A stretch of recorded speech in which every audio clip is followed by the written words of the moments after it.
முருகா.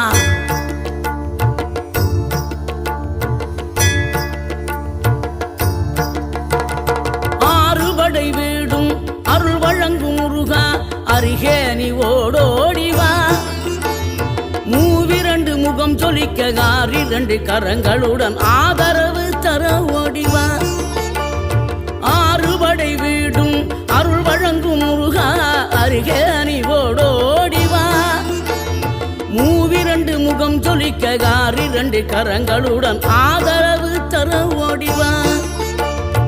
ஈசன் மகனே என்னை காக்க இங்க உனையன்றி வேறாரையா. நெஞ்சார நான் நினைக்க பஞ்சாமிர்தம் கொடுக்கும் ஒரு தெய்வம் நீதானையா. ஒரு தெய்வம்